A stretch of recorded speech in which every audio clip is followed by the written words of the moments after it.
అధ్యక్ష ఐటీ రంగంలో నిన్న వారు చెప్పినారు అధ్యక్ష, వారి అవగాహన వారి పరిజ్ఞానం ఎంత ఉందో దాన్ని బట్టే చెప్పొచ్చు. నేనేం చెప్పినారు అధ్యక్ష గవర్నర్ ప్రసంగంలో, ఐటీఐఆర్ వచ్చి ఉంటే ఏదో జరిగి ఉండేది. అసలు ఐటీఐఆర్ అంటే అక్కడ కూర్చున్న వాళ్ళు ఒక్కరికైనా తెలుసా అధ్యక్ష?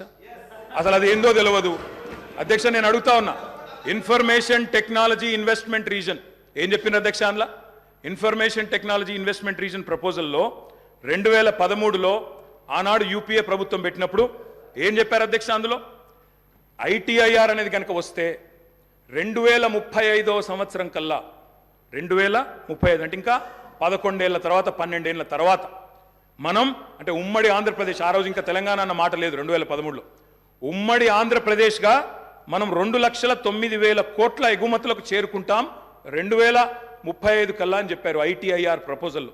కానీ అధ్యక్ష మా ప్రభుత్వ పనితీరు వల్ల, మా గౌరవ పెద్దలు కేసీఆర్ గారి పనితీరు వల్ల 2022-23 సంవత్సరానికే 2,41,000 కోట్లకు ఐటీ ఎగుమతులను చేర్చింది మా ప్రభుత్వం అధ్యక్ష. ఐటీఐఆర్ లేకున్నా కేంద్రంలో ఉన్న బీజేపీ మోకాలు అడ్డం పెట్టినా అధ్యక్ష ఆ 2035 టార్గెట్ను ఐటీఐఆర్ ఇయ్యకపోయినా సాధించిన ఘనత మా ప్రభుత్వానిది, మా నాయకుడు కేసీఆర్ది అనే మాట నేను గుర్తు చేస్తా ఉన్నా అధ్యక్ష. అధ్యక్ష విచిత్రం ఏంటంటే మేము వాస్తవాలు చెప్తుంటే వాళ్ళకి బాధ అవుతుంది. అభ్యుదయం అంటే అర్థం తెలియని వాళ్ళు ఇవాళ అవాస్తవాలు చెప్తుంటే మేము చూస్తా కూర్చోవాలన్నా సార్, నిజాలు చెప్పాల్సిన బాధ్యత మా మీద ఉన్నది అధ్యక్ష. వారు చెప్పారు నిన్న మేము 2 గ్యారంటీలు అందులో చెప్పినారు, ఏది గవర్నర్ గారి ప్రసంగంలో 2 గ్యారంటీలు ఆల్రెడీ అమలు చేసినామన్నారు అధ్యక్ష. ఇది అధ్యక్ష వాళ్ళు ఇచ్చిన 6 గ్యారంటీలు ఇవి. ఇక్కడ కూర్చున్న ముఖ్యమంత్రి గారు సంతకం పెట్టినరు, ఉప ముఖ్యమంత్రి గారు కూడా సంతకం పెట్టినరు. 6లో 2 అమలైపోయినాయి అన్నారు అధ్యక్ష. ఏంది అధ్యక్ష? మహాలక్ష్మిలో ఏం చెప్పినరు? ప్రతి నెల మహిళలకు 2,500 రూపాయలు, 500 రూపాయలకే సిలిండరు, ఉచిత బస్సు ప్రయాణం. అదేవిధంగా చేయూత అని ఇంకోటి ఉంది అధ్యక్ష, 4,000 రూపాయల నెలవారీ పెన్షన్, అదేవిధంగా 10 లక్షల రాజీవ్ ఆరోగ్యశ్రీ. బయటనేమో పోస్టర్లు వేసుకున్నారు, 2 రోజుల్లోనే 2 గ్యారంటీలు చేసినాం అధ్యక్ష. ఏం చేసింది అధ్యక్ష? మహాలక్ష్మిలో ఉచిత బస్సు ప్రయాణం అనేది అంటే 3వ వంతు, ఆ 3వ వంతు కూడా మొత్తం చేయలే. సూపర్ లగ్జరీ కూడా ఫ్రీ అని పెట్టిండ్రు ఇచ్చినప్పుడు గ్యారంటీ కార్డుల మీద.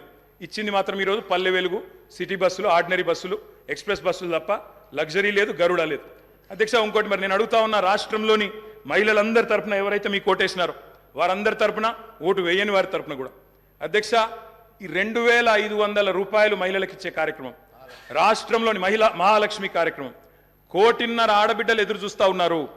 1,500,000 మంది ఆడబిడ్డలు ఎదురు చూస్తూ ఉన్నారు. మా ఖాతాల్లో 2,500 రూపాయలు ఎప్పటి నుంచి పడతాయి? 100 రోజుల్లో పూర్తి చేస్తామన్నారు. మార్చి 17 మీకు కౌంట్ డౌన్ స్టార్ట్ అయింది. డిసెంబర్ 7 స్టార్ట్ అయింది. మార్చి 17కు 100 రోజులు నిండుతుంది.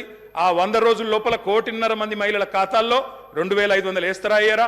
90 లక్షల తెల్ల కార్డులు ఉన్నాయి.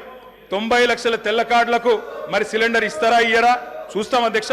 ఇస్తే స్వాగతిస్తాం, తప్పకుండా ఇస్తే వి వెల్కమ్ ఇట్. ఇవ్వాలనే కోరుతున్నాం, తప్పకుండా ఇవ్వాలని కోరుతున్నాం.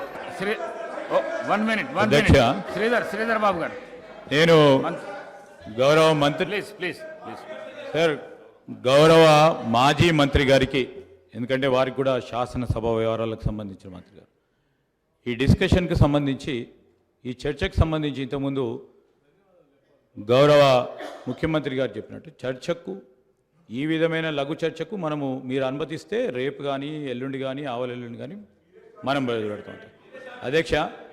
వారికి నేను ఈ విధంగా మీరు అందరికీ మరి అవకాశం ఇస్తే సమయం సరిపోదు సార్.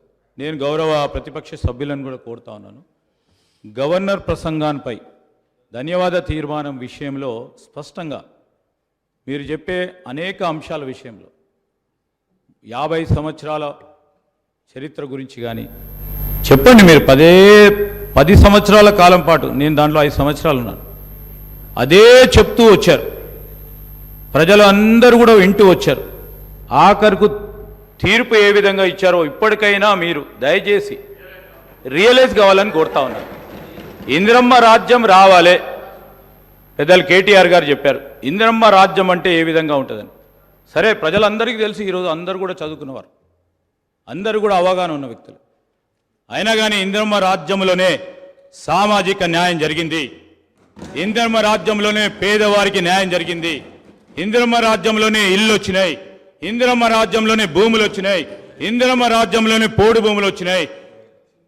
ఈరోజు ఆ విధమైన మరొక్కసారి ప్రభుత్వం రావాలనే ఆలోచనతోనే తీర్పిచ్చారు కనుక ఆ క్రమంలో కొత్త ప్రభుత్వం ఏర్పాటైన తర్వాత మీరు ఏదైనా మీ ఆలోచనలు ఇస్తే తప్పకుండా మేము ఒక కన్స్ట్రక్టివ్ క్రిటిసిజం చేయండి, we will try to accept it. కానీ పదే పదే మళ్ళా 50 సంవత్సరాలకు అంతపూర్వకం పెద్దల హరీష్ రావు గారు చెప్పారు, మేం చేయబట్టి కాంగ్రెస్ పార్టీ అధికారంలోకి వచ్చిందని. మేము 91 మంది ఉన్నాము, 95 మేము ఉన్నాము, మీరు ఉన్నది ఎంతమంది? దాని తర్వాత ఎన్ని సీట్ల మీరు నిలబడ్డారు, ఎంతమంది గెలిచారు? దాని తదుపరి జరిగిన 2000 ఎన్నికల్లో ఎంతమంది మీరు నిలబడ్డారు, ఎంతమంది గెలిచారు? ఇవన్నీ కూడా బేరీజ్ చేసుకోవడానికి మరొకసారి ఒక చర్చ పెట్టండి అధ్యక్ష. కానీ నేను దయచేసి గౌరవ సభ్యులందరినీ కూడా కోరుతా ఉన్నాను, ఈరోజు గవర్నర్ గారి ప్రసంగంపై ఈరోజు వారి పేరు తీశారనుకో వారు మాట్లాడుతూ అంటారు, వీరి పేరు తీశారనుకో వీరు మాట్లాడుతూ అంటారు. దయచేసి నేను గౌరవ శాసనసభాపతి గారిని కోరుతా ఉన్నాను, ధన్యవాద తీర్మానంపై గౌరవ సభ్యులు మాట్లాడితే సభ అర్థవంతంగా ముందుకు సాగే విధంగా మీరందరూ కూడా సహకరించాలని కోరుతా ఉన్నాను.